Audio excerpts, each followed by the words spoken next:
آینده باد خاک ایران ما.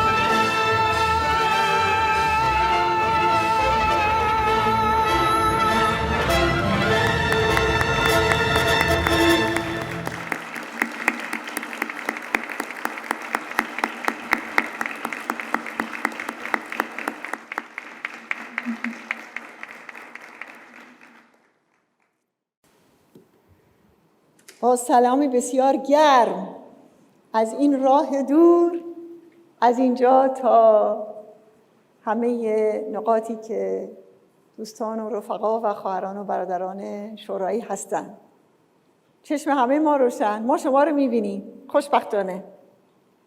اعضای محترم شورای ملی مقاومت، شخصیت‌ها و دوستان ارجمند و گرامی که به عنوان ناظر در سومین روز اجلاس شورا در جلسه این ما حضور دارید، به همه شما خوش آمد میگویم و به یکایک شما و تلاش‌های شما برای آزادی مردم و میهن در این اجلاس از سلسله گردهمایی‌های کهکشان امسال درود میفرستم.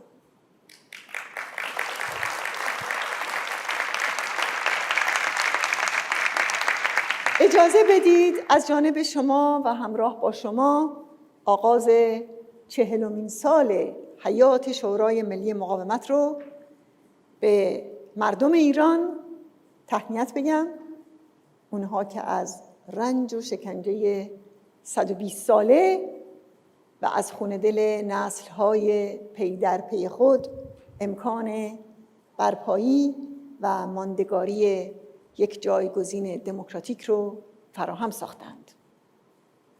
جامعه ایران، تاریخ ایران و انقلاب‌ها و جنبش‌هایی که از مشروطه تا به حال در جوش و خروش بوده‌اند، استعداد خلق یک جایگزین، اون هم از مردم خود و برای حاکمیت مردم رو امکان پذیر کردند.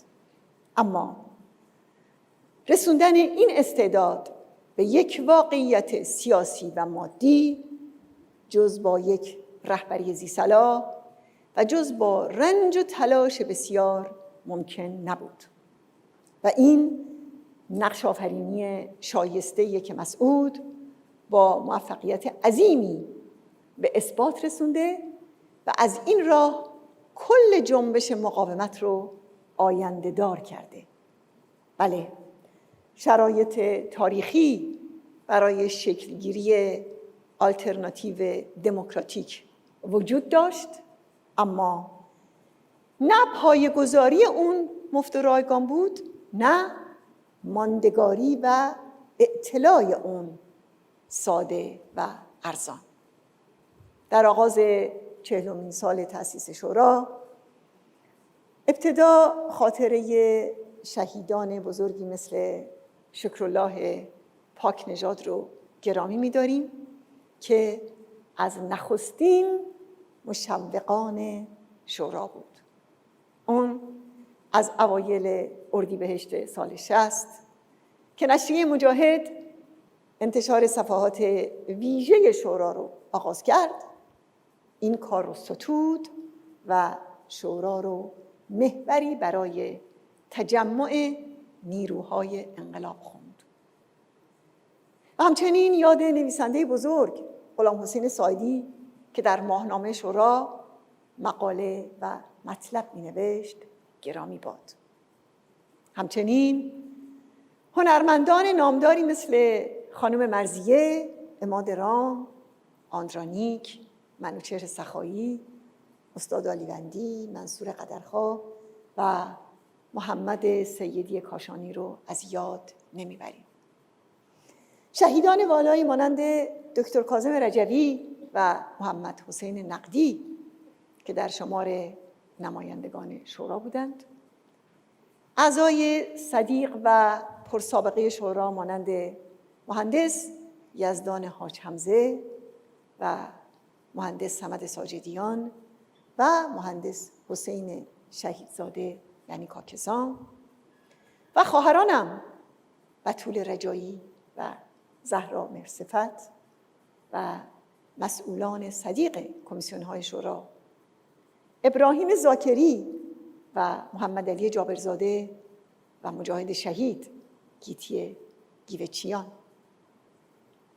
و 10 عضو صدیق و شهید دیگه شورا مانند زهرا رجبی، حسین ابریشمچی و زهره قائمی که در حملات تروریستی یا در قتل عام‌های اشرف و لیبرتی یا محاصره جنایتکارانه جان باختند. بله، یاد همه اونها گرامی و یاد مرجان شورشگر و معصومه جوشقانی عزیز رو گرامی می‌داریم که هر دو از زندانیان مقاوم سیاسی در شکنجهگاه‌های خمینی بودند.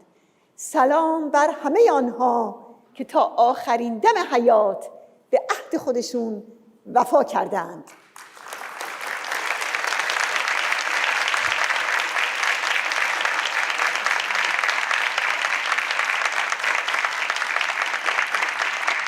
بله، یکایک اونها بخشی از افتخارات ما و مردم ما و تاریخ ما هستند.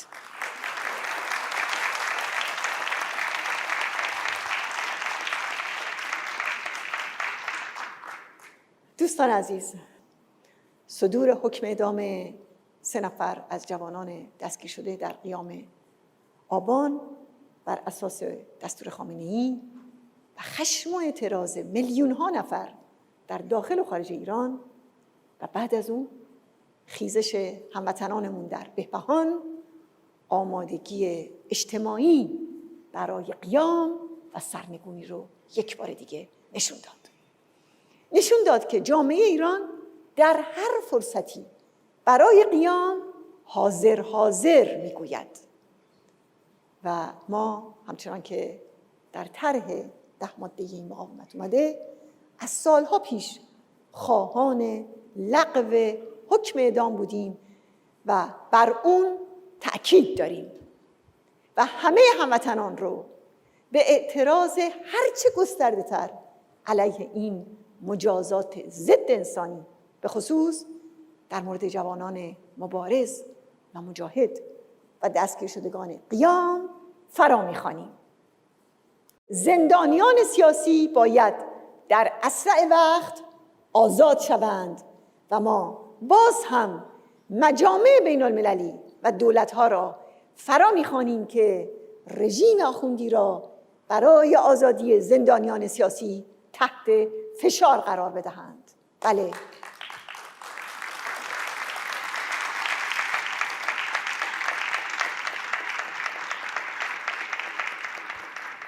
آخوندها نتوانسته و نخواهند توانست جامعه ما رو مغلوب ارعاب و اختناق کنند.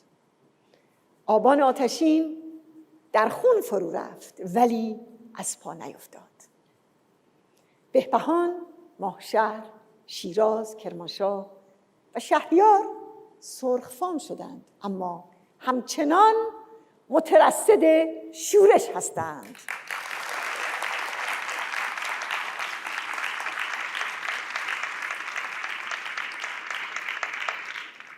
علاوه بر این رژیم آخوندی در ماه‌های اخیر با زنجیره‌ای از شکست‌ها هم مواجه.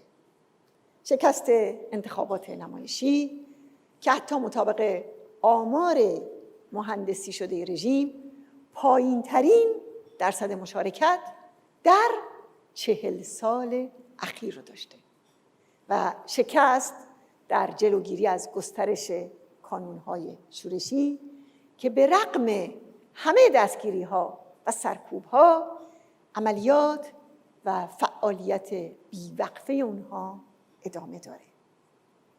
مبارزه پیگیر و خستگی ناپذیر مجاهدین، جانفشانی اعضای کانون‌های شورشی و نقش هدایت کننده مسئول شورا در سمت دادن به نیروی جنگنده ضد رژیم و جوانان قیام‌آفرین نتایج درخشانی در اعتلای مقاومت ما در این 2 سال داشته. امروز تمام وحشت رژیم اینه که آتشفشان قیام دوباره از یک شکاف فوران کنه و سراسر کشور رو فرا بگیره. واقعیت وحشتناک برای رژیم اینه که دستگاه سرکوبش شکننده و بی‌پشتوانه است. مماشات دولت‌های غرب با رژیم به میزان زیادی تغییر کرده و حفاظت و نوازش آخوندها جای خودش رو به لیست گذاری و تحریم داده.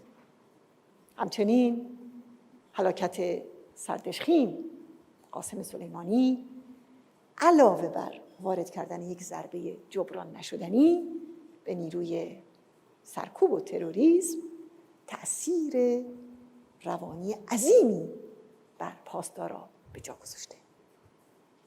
در این اوضاع رژیم برای نجات خودش با همون استراتژی اجساد گرد مرگ و یأس در جامعه میپاشه تا بتونه شاید راه قیام رو ببنده و همزمان برای تأمین هزینه‌های خودش با گرون کردن نان، برق و بنزین و گازوئیل پی در پی دست در جیب مردم میکنه و در عین حال به قراردادهای وطن فروشانه با طرفهای خارجی رو آورده. یا اینکه چشم انتظار انتخابات آمریکاست تا شاید سیاست امتیاز دادن به رژیم مجدداً احیا بشه. اما آتشفشان آماده فوران در دل جامعه و فرسایش شدید بنیادهای اقتصادی، اجتماعی و سیاسی رژیم اوضاع حکومت رو به چنان ضخامتی رسونده که دیگه امدادهای غیبی هم نمیتونه اون رو نجات بده. این درس تاریخ رو هم نباید از یاد برد که وقتی رژیم شاه در شرایط سرنگونی قرار گرفت، با وجود برخورداری از حمایت‌های گسترده دولت‌های غرب در مقابل عزم مردم ایران دوام نیاورد. مقاومت ایران در چنین شرایطی با برگزاری بزرگترین گردهمایی اینترنتی جهان همین عزم جزم مردم ایران رو بازتاب میکنه و اون رو در روی آخوندهای مرگافرین و ضد بشر جلا و صیقل میده. بله، این مقاومت پیام‌آور ایستادگی و شور زندگی و پیشرفت و پیروزی، اون هم در سخت‌ترین شرایط است.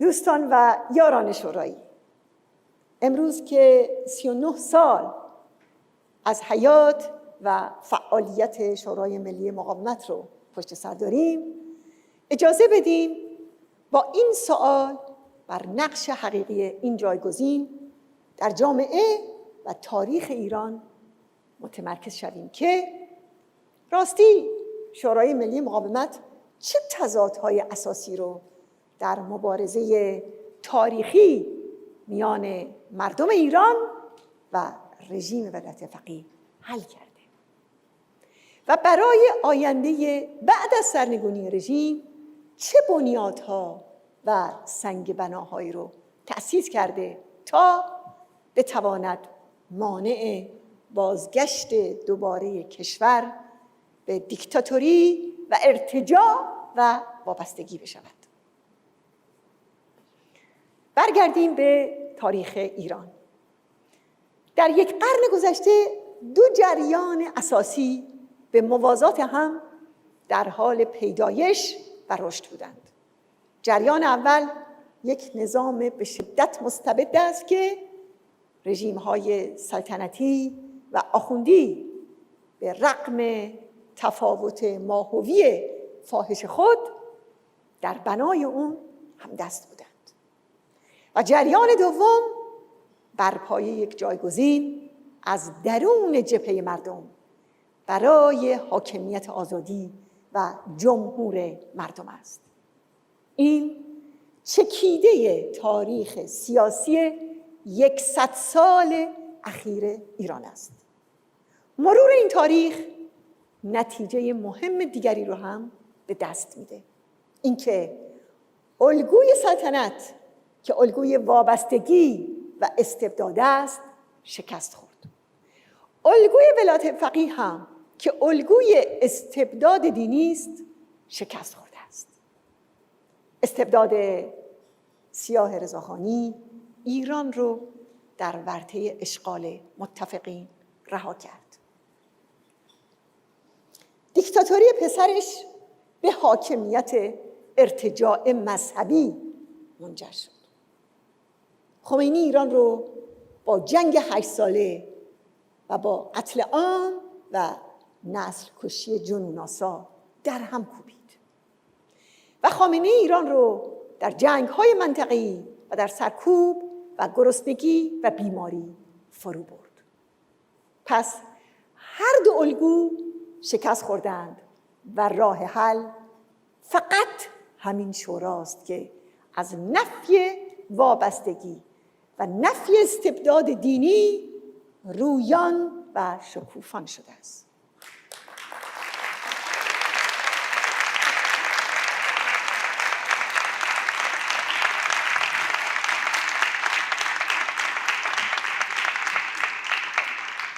شالوده شورای ملی مقاومت ایران از روز اول نه شاه نه شیخ بوده است.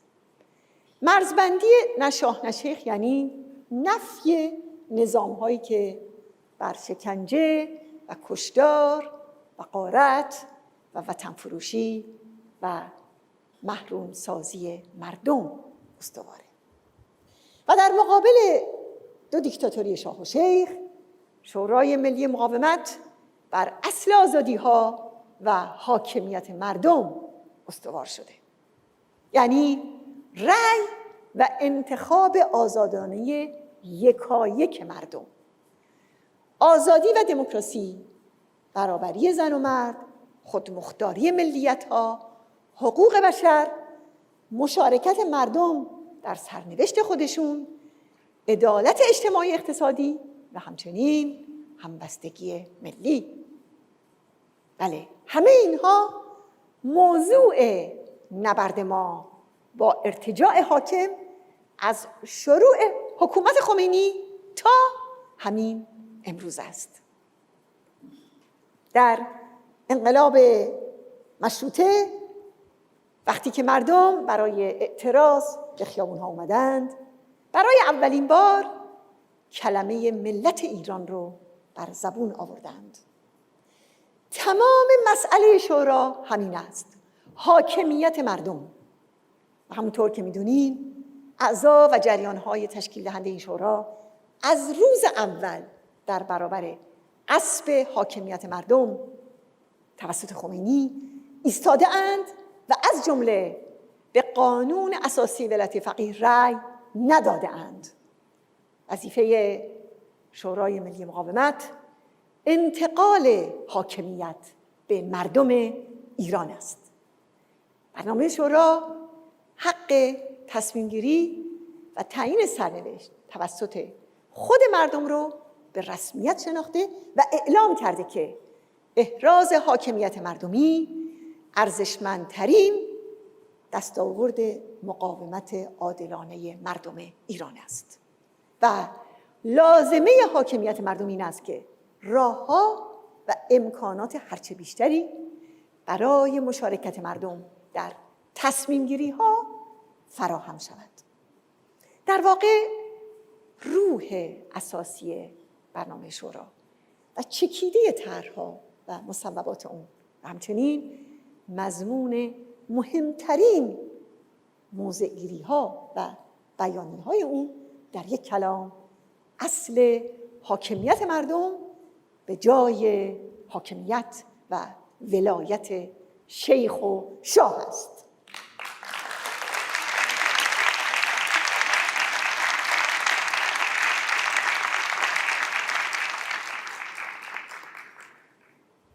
دوستان عزیز، شورا در بیانیه‌ها و قطعنامه‌های خودش از شروع دهه 60 تا به حال با تحلیل ماهیت رژیم و با استناد به تجربه‌های عینی نشون داده که رژیم ولایت فقیه نه استحاله پذیره و نه اهل اصلاح، نه مذاکره پذیره و نه با صلح و صلح طلبی هیچ سنخیتی داره.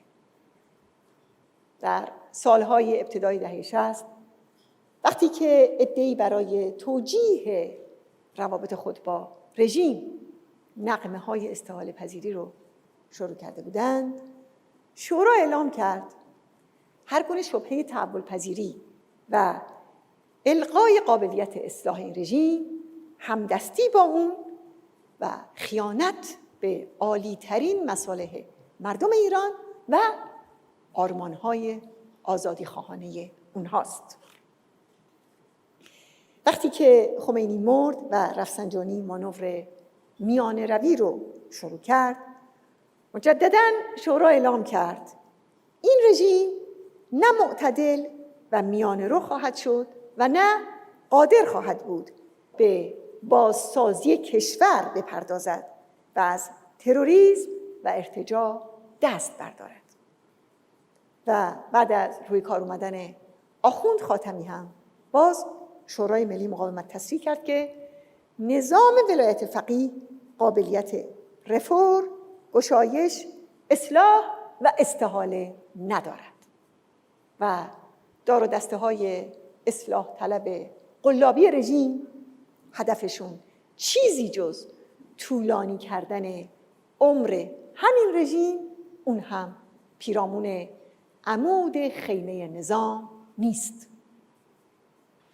اما باید بگم که یکی از بزرگترین خدمات شورای ملی مقاومت ایران برپایی جنبش صلح در کوران جنگ دیوانه‌وار خمینی با عراق بود. این جنگ 1,000,000 کشته فقط در طرف ایران به جا گذاشت. ویرانی‌های این جنگ هنوز که هنوزه بازسازی نشده. از زخم و درد آوارگان اون التیام پیدا نکرده. شورا در اسفند سال 1360 در سند وظایف مبرم دولت موقت چنین نوشت: پایان بخشیدن فوری به جنگ ایران و عراق و برقراری صلح عادلانه بر اساس تمامیت ارضی و حقوق مردم ایران جزو وظایف خودشه.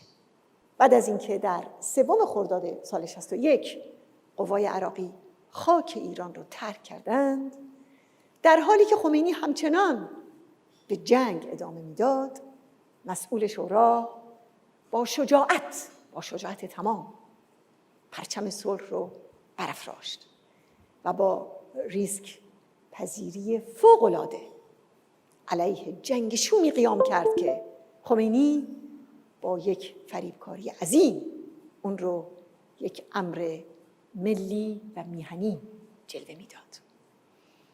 شورای ملی مقاومت جنبش دامنه‌داری رو با شعار صلح و آزادی پیش برد و در اسفند همون سال طرح صلح خودش رو به تصویب رسوند.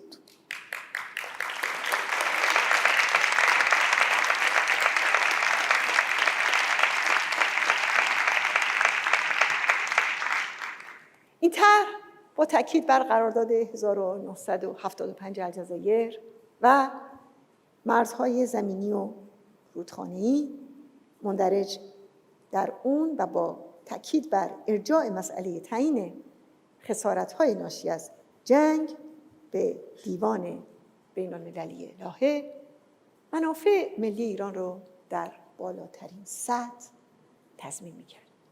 این طرح همون زمان به عنوان مبنای شروع گفتگوهای صلح مورد استقبال دولت عراق قرار گرفت. اما رژیم آخوندی 17 سال بعد از سقوط دولت پیشین عراق هنوز که هنوز است قادر به امضای چنین توافقی با دولت‌های تحت نفوذ خودش در عراق نشده. از طرح صلح تا جنبش صلح و مبارزه بیوقفه با فعالیت مخفی رژیم برای ساختن بمب اتمی، همچنین افشای قراردادهای میهن برباده رژیم. بله، در همه جا شورا دفاع از منافع ملی رو پیشاروی خودش داشته.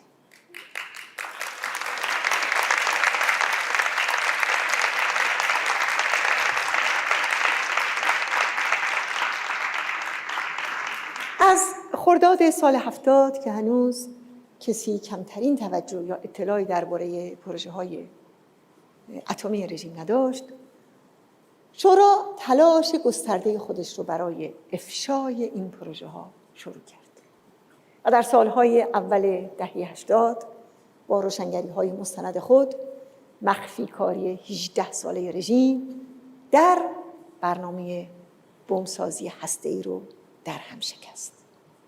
ما با شعار ایران غیر اتمی گام‌های بلندی در این راستا برداشتیم.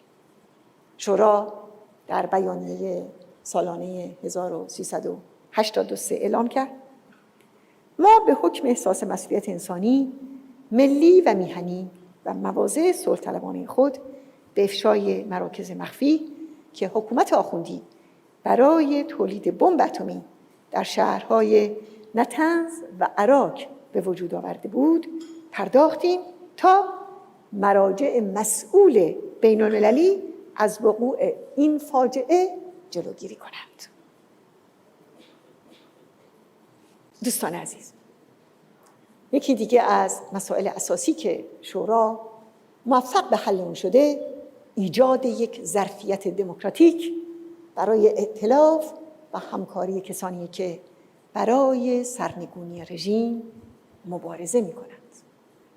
در این راستا شورا در سال 1381 طرح جبهه همبستگی ملی رو از تصویب گذراند و اعلام کرد که آماده همکاری با همه نیروهای جمهوری خواهی است که با التزام به نفی کامل نظام ولایت فقیه و همه جناح‌ها و دسته‌بندی‌های درونی اون برای استقرار یک نظام سیاسی دموکراتیک و مستقل و مبتنی بر جدایی دین از دولت مبارزه می کنند. از اون به بعد نیز مقاومت ایران همچنان که مسئول شورا در روزهای بعد از قیام دی ماه سال 96 اعلام کرد، بدور از هر گونه تنگ نظری و پافشاری بر مواضع و برنامه و مصوبات خود، پیوسته به جبهه همبستگی ملی برای سرنگونی استبداد مذهبی فراخوان داده است.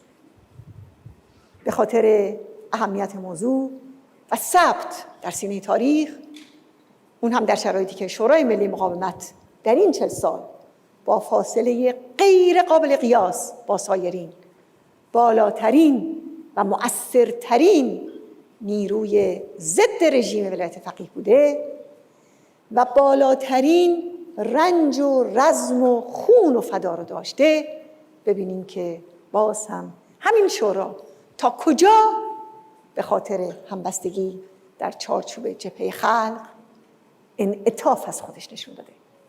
متن رو عیناً از روی موضع‌گیری مسئول شورا در تاریخ 16 دی ماه سال 96 براتون میخونم.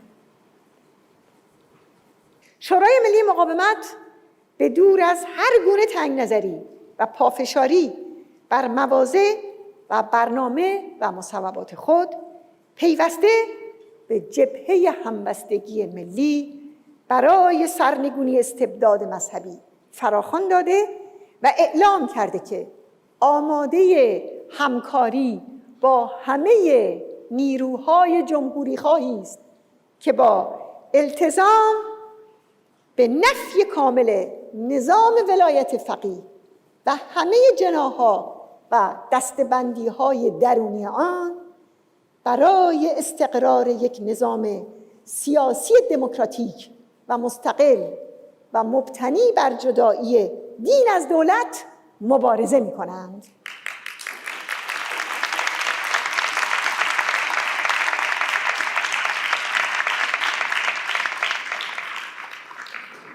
دوستان، طرح جدایی دین و دولت پاسخ این شورا به تجربه فاشیسم مذهبی و استبداد وحشی اون تحت نام اسلام است.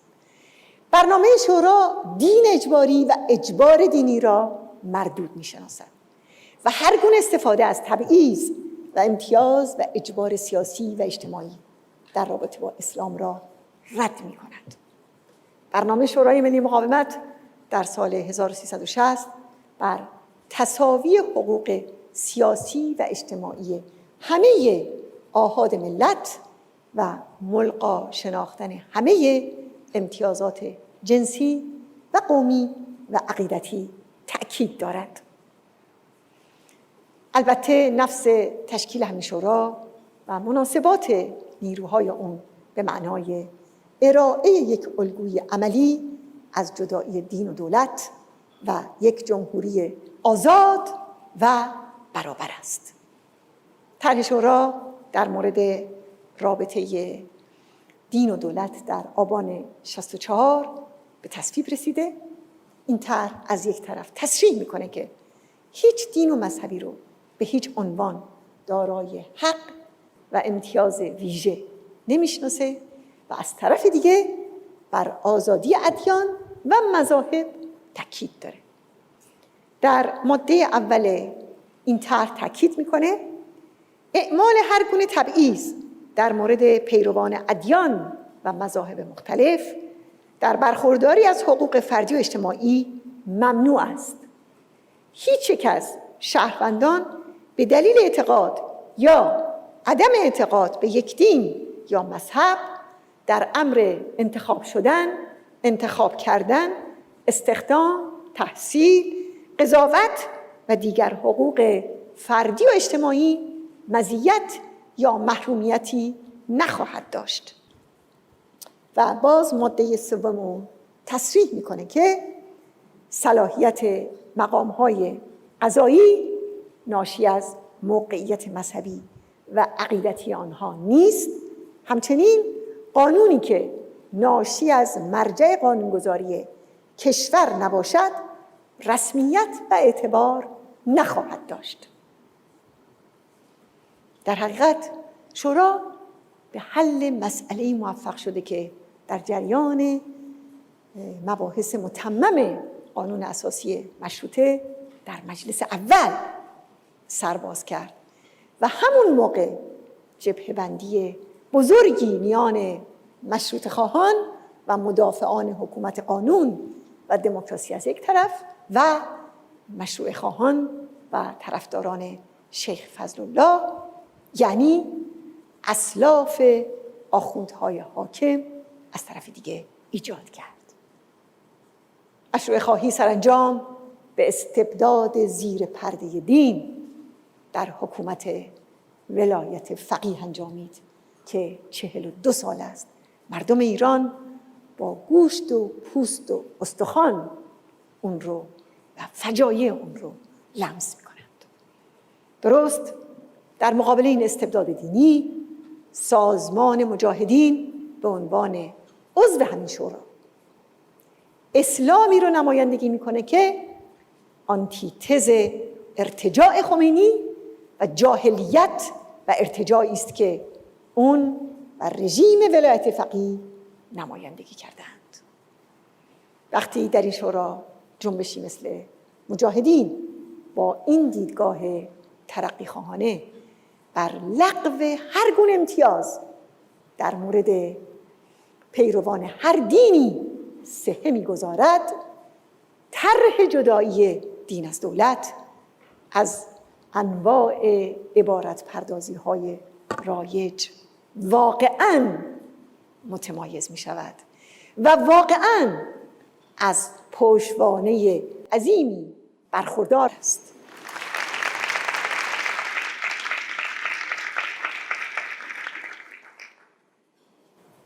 شورا همچنین با یک مبارزه پیگیر و بیوقفه علیه ستم‌ها و نابرابری‌های فاجعه باری که به زنان ایران روا شده، طرح روشنی برای رفع این نابرابری‌ها ارائه کرده. این طرح که 33 سال پیش به اتفاق آرا تصویب شده، بر قرار گرفتن زن ایرانی در جایگاه شایسته خود تاکید کرده که الهام بخش مبارزه زنان ایران برای کسب آزادی و برابری شده. کما اینکه جایگاه زنان در همین شورا و سازمان‌های عضو اون و ارتش آزادی بخش ملی ایران فصل جدیدی در جایگاه زنان در کل جامعه ایران گشود.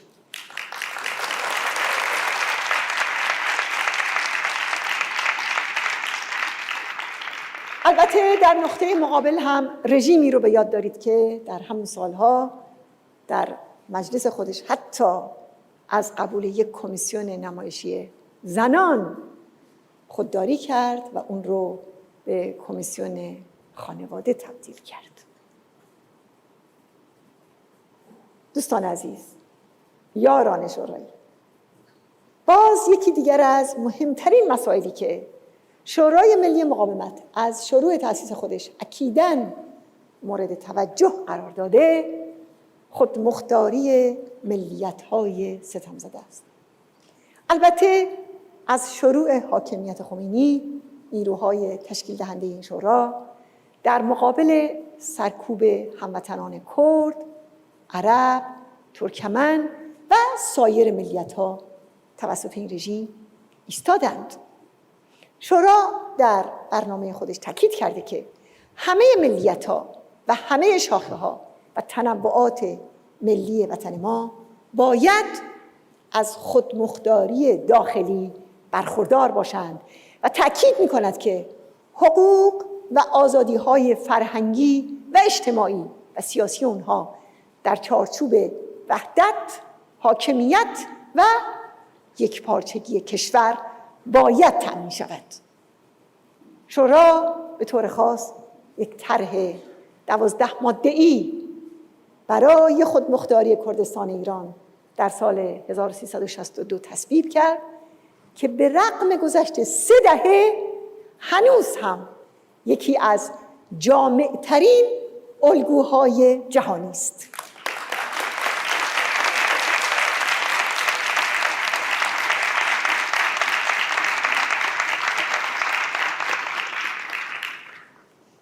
دوستان عزیز، مسئول شورا از آغاز می گفت ما می خواهیم الگویی را ارائه بدهیم که بر اساس اون تمامی مسائلمون در ایران بعد از خمینی در یک فضای دموکراتیک و در یک راستای مردمی قابل حل و فصل باشه.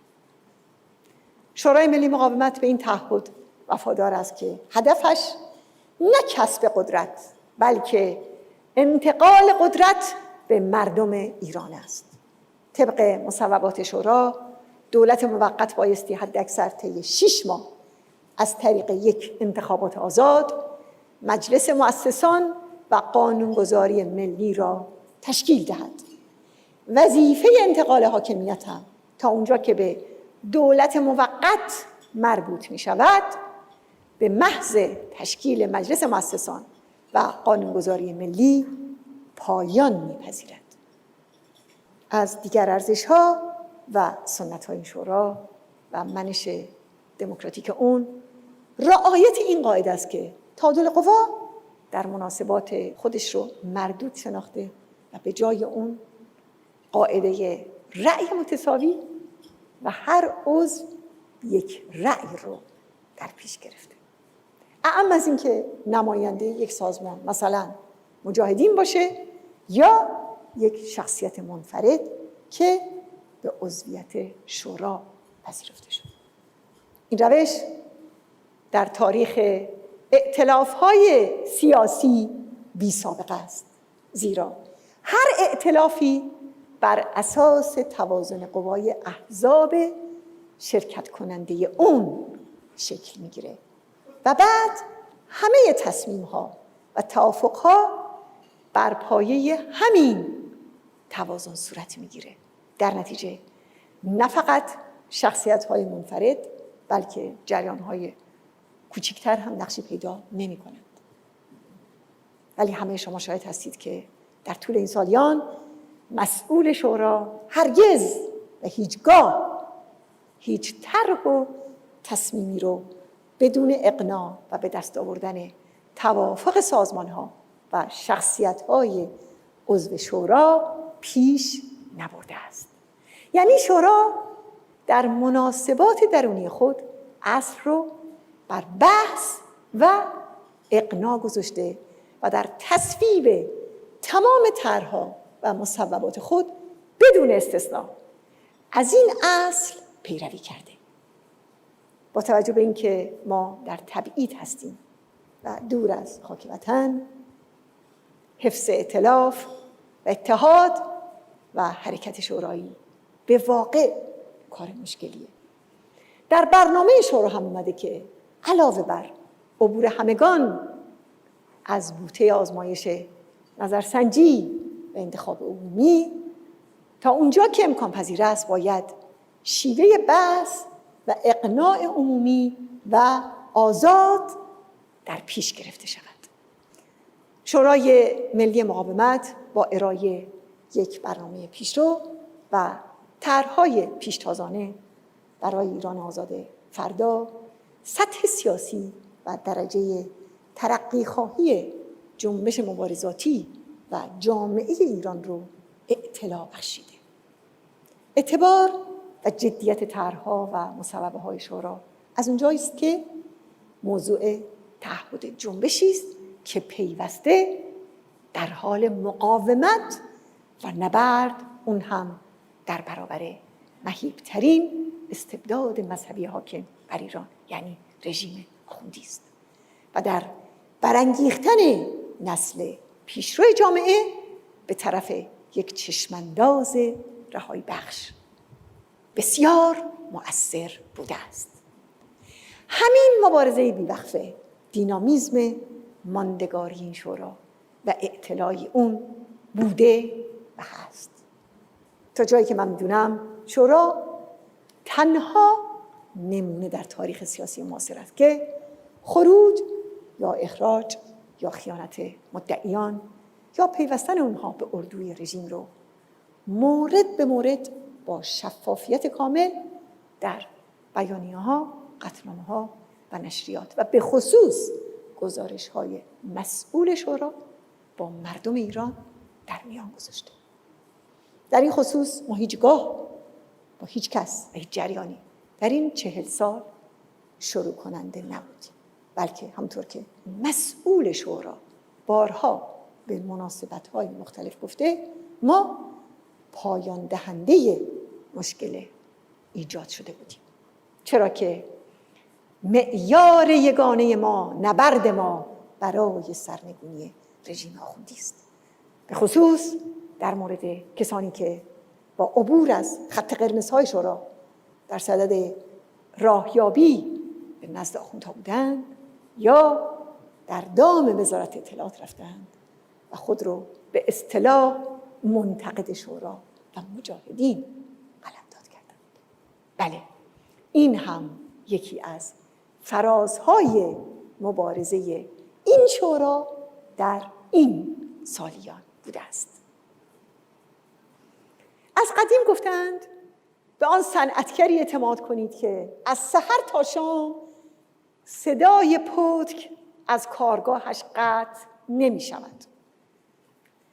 مردم ایران هم به این مقاومت اعتماد می کنند، زیرا که 40 سال است یکسره طنین پتک‌های نبرد و پیکار این جنبش را می شنوند.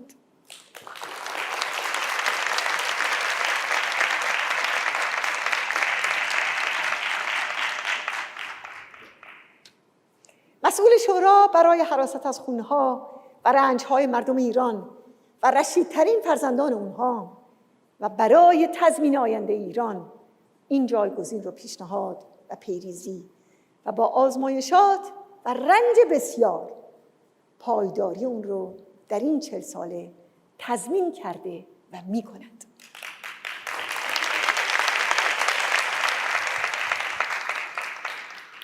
اعضای پایدار و پشتیبانان وفادار شورا هم در این 4 دهه نشان داده‌اند که به این رسالت عمیقاً آگاهند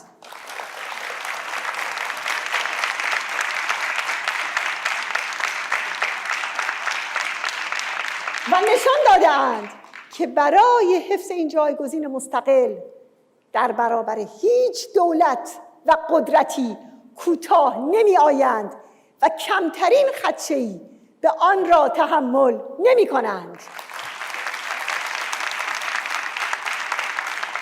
نشان داده‌اند که برای نگاهبانی از مرزها و حصارهای مردم ایران در برابر تمامیت رژیم ولایت فقیه هر قیمتی را پرداخته و می پردازند.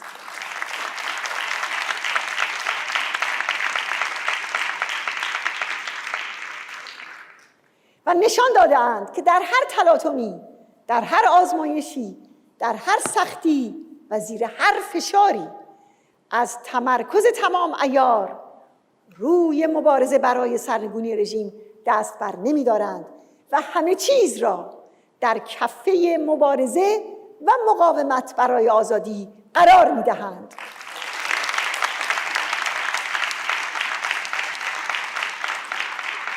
به همین دلیل است که اردوی دشمنان رنگارنگ مردم ایران به سردمداری آخوندها این همه از شنیده شدن صدای این مقاومت وحشت دارند، زیرا که در تنین صدای این مقاومت ناقوس مرگ خود را میشنوند. و به همین دلیل است که خدم و حشم ولایت فقیه از هر واژه این مقاومت تا هر گرد همایی‌اش به خود می‌لرزند. این شورا در واقع فشرده و تاریخچه تکامل مبارزات 40 ساله مردم ایران با آزمایش‌ها و نشیب و فرازهای بسیار است. این شورا بخشی از تاریخ ایران و در واقع چتر سیاسی نبرد خلق برای آزادی، استقلال، عدالت و پیشرفت اقتصادی و اجتماعی است. تاریخ آینده ایران در هر حال جایگاه ویژه مسئول شورا و حرکت عظیم او را ارج خواهد گذاشت و عمیقاً تحت تأثیر این جایگزین دموکراتیک و خدمات بزرگ آن برای پیشبرد آرمان آزادی و حاکمیت مردم ایران خواهد بود.